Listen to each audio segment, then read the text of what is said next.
Hi, everyone. I'm Monica, and we're here to talk about parenting in 2020.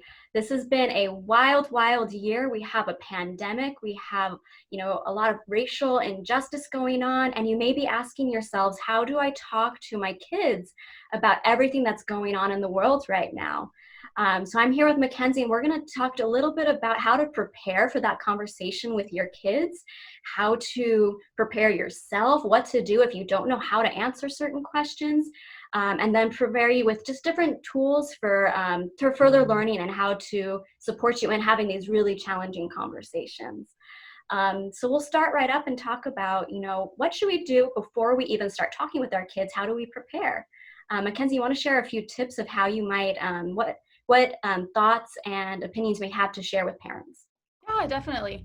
I think preparing is always a great idea. Kind of gather your thoughts. I know there's a bunch of different things going on in the world right now with COVID-19 and racial injustice. So, kind of narrowing down the topics that you want to talk about with your kids or teens is really important.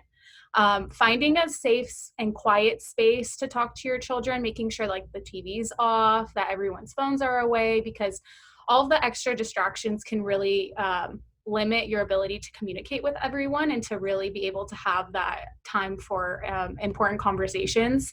And finding a mutual space in the house. So maybe at the dinner table, maybe in like the living room, definitely where everyone feels comfortable. So just kind of preparing the environment a little bit to make sure that your children and teens will be open to talking to you. Definitely, maybe driving in the car and having that conversation isn't necessarily the best place, right? But having a more of a predictable environment with less distractions will help lend to that conversation. What might you say to parents, how do I talk to, my 4 or 5-year-old about this? Do they really understand what's going on? Yeah. I think it's really important to start the conversations young. You don't want to overly share. You want to be mindful of their developmental age. Definitely what you'll share with a 4-year-old is not going to be the same that you would share with a 12-year-old or 13 or 16-year-old. So keeping in mind the developmental stage that they're at and their own unique personalities, because every child is different. So it might affect what you would share and what you wouldn't share. But for younger kids, I definitely don't think there is a too early period to talk about what's going on. Just using like appropriate language, words that they'll understand, getting down at their level, making eye contact is so important. And then just really taking the time to like listen to what they have said back. I think it's really important too with younger kids to always reflect and ask what they thought you heard, because when you do that, you really get a good sense of the information that they understood and how they interpreted it. And it can be really helpful in just having those conversations to make sure that all the information is being portrayed like correctly, or it's a really good learning opportunity for everyone. Yeah, definitely. And in thinking about, starting these conversations, what if there are questions that the parents don't know how to answer? Yeah. Parents, we all don't know everything, and that's okay. I don't think anyone should feel bad for not knowing the answers. I think being honest with your children or your teens and telling them, look, I don't know, but maybe it's something that we can do together. How about we look up and find this answer together?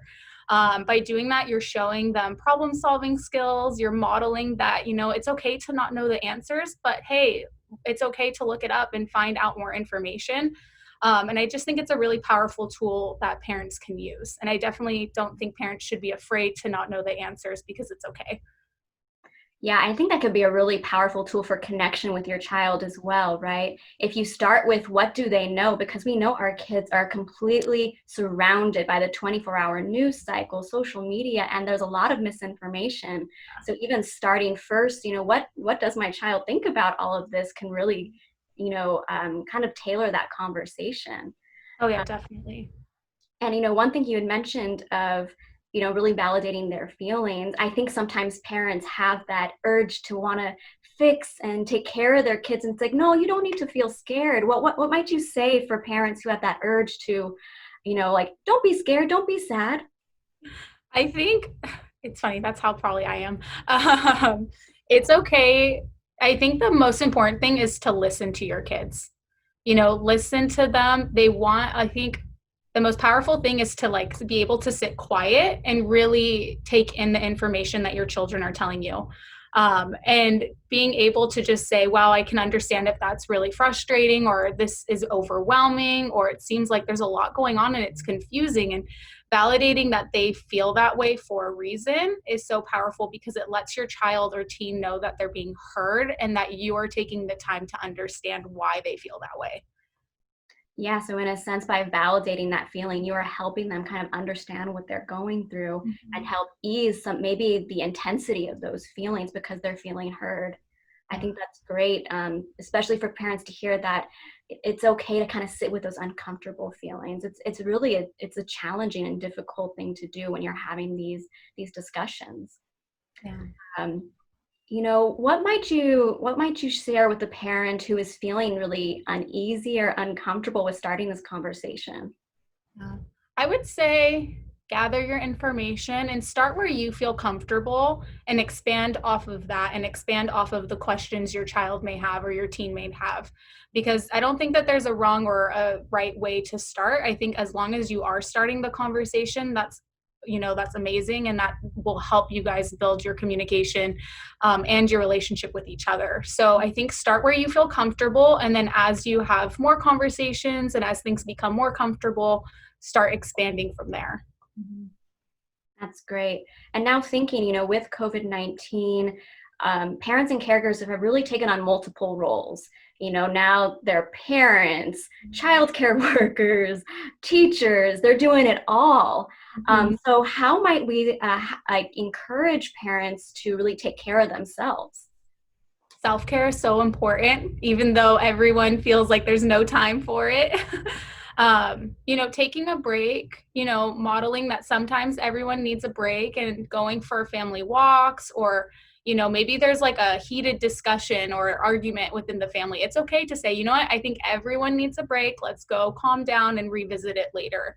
I think parents really need to be mindful of their own stressors and like things going on in their life, that they may need to take a step back and have like a 5 minute quiet time to themselves, or go on a 5 minute walk, or taking some deep breaths. But modeling that to your kids also tells them that it's okay to need a break. It's okay that things are going to get stressful, and here's a good way of handling that. Here's an example of how to handle it.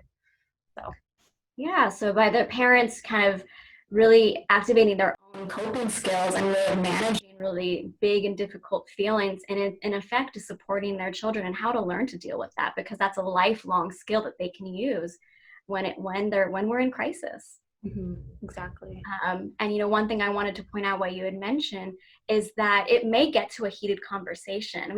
These are really difficult, again, conversations to have. And the key there is to take a break and go back to the conversation. Because if we ignore it, what will happen is that our children kind of create their own narratives. And it's always best to go back and acknowledge, like, wow, that really got big for me. I had a lot of feelings there, and let's talk about what that experience was. And that's such a growth moment. um, so in kind of wrapping all of this up, what might be your biggest pieces of advice for parents right now? Take a deep breath. It's okay. And just know that actively trying to have open communication with your kids is better than not having any communication at all. Don't worry about saying the perfect thing or the right thing, because that doesn't exist. It's just about taking these small steps forward, and really increasing the communication just to talk about these really hard topics. Definitely. Thank you so much, Mackenzie, for You're sharing this welcome. valuable information. We're going to go ahead and link in a bunch of resources for you all: how to talk to your kids about race, the protests that are going on, how to talk about your kids, how to talk to your kids about COVID-19. Moving into the summer, there may be a lot of challenges in keeping them entertained after being home for such a long time. So we're going to share a lot of resources and links for you to do some further research into this. Thank you so much for joining us. We hope we find this information helpful, and we look forward to speaking with you again. Thank you.